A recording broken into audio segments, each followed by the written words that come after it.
Oh,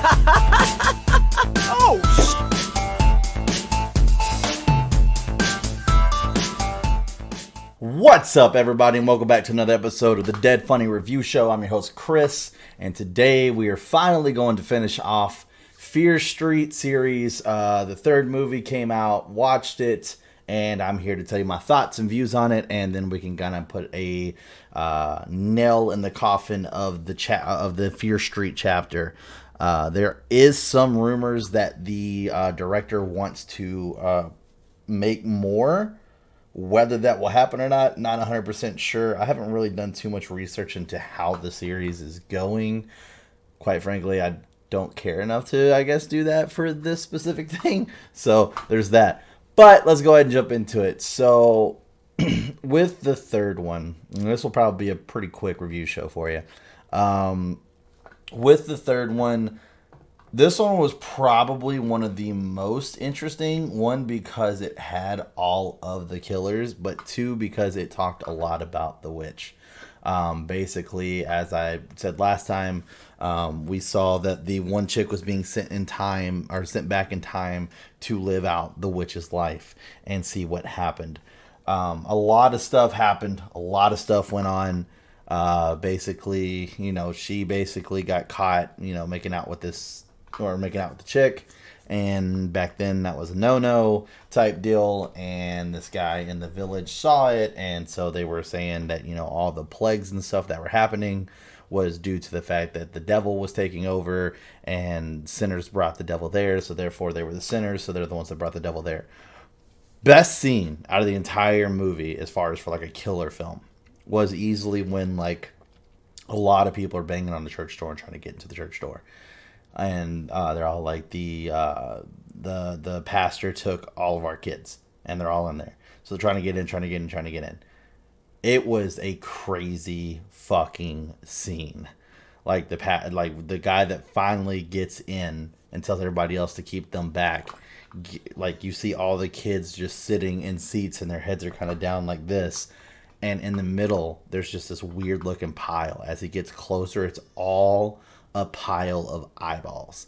The pastor has ripped out not only his own, but every single kid's eyeballs, and they're just sitting in the middle of the room, and all the kids are dead, obviously, at this point.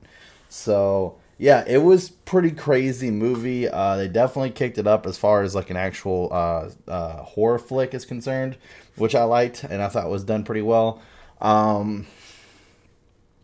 If I honestly had to rate it, I think I would like the second one more than I liked this one. I think the second one was better, just as far as like an old school like horror slasher. Like, what they set out to make me feel in that movie definitely hit. This, I think I was a little let down, because it basically turns out that the chick who is the witch, Sarah Filler, or whatever the hell her name was, Fuller, I don't know. But Sarah, the witch, was like not actually a witch at all. So the whole curse that's on the land is like, I don't know how it even is a curse on the land. So she literally did not study any kind of witchcraft or anything like that. Turns out that the person who had been cursing the land this entire time basically was actually the Cops family, the Goods. And I don't know if there was some hidden message there, with the whole good is evil type dish. I don't know. It was weird. There was a lot of stuff going on. I think there's a lot of subliminal messaging throughout the entire series. It is what it is. I mean, either you're there for entertainment or you're not there for entertainment, I guess. And that's the way I look at it. I'm there to be entertained. I'm more there for the killing aspect and the horror flick aspect than anything else. I don't really care about everybody else's personal agendas. But with that being said, yeah, I was kind of let down by that. I was really hoping that, she actually did study witchcraft and there was some stuff going on, versus it basically turned out to a whole yeah, we just want to kill you, so we're going to call you a witch, which, obviously there's stories left and right of that happening back in the old days. That is what it is. I just feel like with the way things were drummed up, I don't feel that with her not studying any witchcraft at all, that any of this stuff that's happened should have really been pulled off. So that's kind of crazy to me, but, it is what it is. I mean, she knew about the whole, making a deal with the devil, so maybe that's the whole crux and what carries everything forward is that she made the deal with the devil to forever haunt the land, and that's actually what's happening. But like I said, that's a little less satisfying to me than the actual witchcraft, which apparently the sheriff was doing the entire time. So I just think that they could have done that part better. But other than that, I mean, the movie was pretty decent. Overall, the series, I mean, the first one was kind of eh. And, I've kind of talked about that. Obviously, go back and, take a look at that if you're kind of wondering what my thoughts and views were on there. Second one was probably my favorite because it felt like an old school, like, horror slasher film. Third one kind of left me on the fence. So it wasn't a terrible movie. It was definitely worth the watch, but it was one of those where it's like as I kept watching and things were unfolding, I knew that I wasn't going to really care too much for the end of it. And I didn't. So, but, I mean, they figured things out. They rescued the one chick. And, there's always the situation of, is this really the end? So, we'll see what happens. I don't know, like I said earlier, what Netflix has rated it. So, or what Netflix's ratings are for it. So, therefore, for it to be a profitable enough movie for them, whether they're actually going to go through it again. Now, to be fair, R.L. Stine, that's a very huge name. And, we'll talk about this right quick. Because this is something I try to bring up a lot. So I don't think we take into account for this. And I know I've talked about this on a podcast recently when we were talking about the Mortal Kombat movie, right?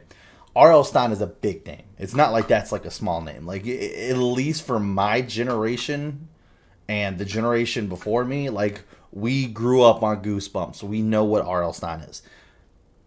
That name's so big that if there's a drop, there's a good chance it's going to get a lot of views just because people want to know what the hell it is. Mortal Kombat, another perfect example of that. Was this movie, what was the Mortal Kombat movie better than all the other Mortal Kombats? Absolutely, hands down. Does that actually mean something? No, it does not. Because the other movies were terrible. Absolutely terrible. And I don't think this one was all that great either. And I expressed that. Unfortunately, JoJo disagrees because it's, his shit. That's great for him. Awesome. I think it was a terrible movie. It really was not done that well.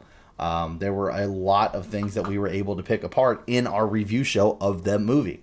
So with that being said, it is a situation where you kind of have to look at, if for Netflix's point of view, if they're going to be funding the next series, if they're going to do another series, how many people are going to return? Because one, it's one thing to show up and not like the first movie, but knowing ahead of time that you're going to get 3 movies, it's going to be a 3-movie series, and each movie is going to be a week ahead. Even if I absolutely hated the first one, I could see myself going back and watching the other 2 just to finish the series because it's not a long wait. It's not like something I'm dying to see. And that way I can just be like, you know what? Hey, they tried, da-da-da-da-da. It wasn't for me. And we'll see what happens. So I wouldn't, if you really enjoyed the series, I probably wouldn't hold my breath because, once again, it's all rumored right now at this point. If they make another one, I mean, then yeah, numbers would have to be drastically bigger, would be my guess, than what they already are. And once again, I'm basing this clearly off of my opinion on how I felt about the movies. Like I said, we'll have to just wait and see. But either way, that might be coming down the turnpike. There might be more. I'm not sure if I'll actually jump in and watch them. Like I said, this kind of left me on the fence. It wasn't enough horror for me for it to feel like a scary film, and that's kind of like what I look for in that stuff. And so I just, you can't go with something like Fear Street and then like not really bring the fear, So I don't know. Either way, like I said, movie was very interesting as far as to tie it off. Some things kind of left me like, eh. But yeah, I mean, like I said, unfortunately, it's going to be a short review show. I don't have a lot on this, unfortunately. I really don't. There really wasn't a lot there. I mean, there really was not a lot there. It was a lot of stuff that was just basically just setting it up for her to be a witch. Animals were dying and weird things were happening, and obviously people were setting her up. I mean, that was the movie. It was a lot of slow moving pieces, and it would have been better if it was slow moving pieces to move up to the fact that she was the witch, but they put so much in the basket of people being mind blown that the sheriff was the bad guy all along. And it was very easy to see from the beginning that he had some weird shit going on with him. So he was never really out of suspicion for me. And I guess that kind of ruins it for me. I don't know. I'm one of those people where, like, whenever I can see something coming for the end, the movie has to do it in a really big way for me to still be like, you know what? I even predicted that. Game of Thrones, perfect example. Perfect example. Season 8 aside, because that was fucking terrible. Game of Thrones, I don't know if you know about it or not, is this great 7-season series show.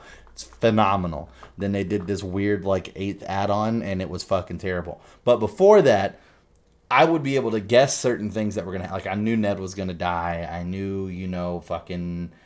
they were going to push Bran out the window. Like, a lot of stuff like that. Like, I knew it was going to happen, like, the moment, like, the scenes were already set in place. So it's like, bam. And it's like... It was still done in such a big fashion where I was like, holy shit, like, that's crazy. Like, I still got the feeling of being taken by surprise by the actual action happening. To where, in certain movies like this, where I'm sitting here watching and I was like, thinking she was going to be the witch the entire time, but I was still thinking that he was the mastermind behind everything. And it's like, oh, he's the mastermind behind everything, and he's the witch. And I was just like, oh, okay. So, yeah, it just, like I said, it's just not done correct, and therefore, I say correct. It's not done right for me. And therefore, yeah, it is what it is. So, like I said, if you want to watch it, feel free. I don't know how much the correlation actually goes in with the books, because I read those a very, very long time ago, and I'm not going to even pretend to act like I know anything about the books anymore, because I was a kid when I was reading R.L. Stein, so I don't remember any of that shit. So, but yeah, that's my take.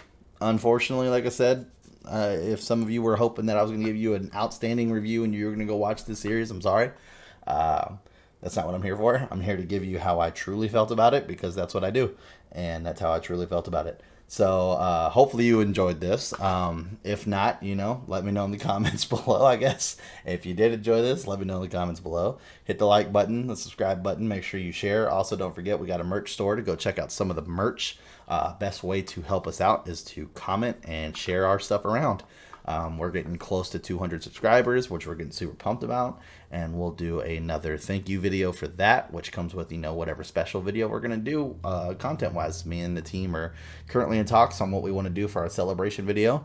Last time we did the 20 questions game show. Who knows what we're going to have going on this time. But other than that, I hope you guys have a great rest of your week. See you next time.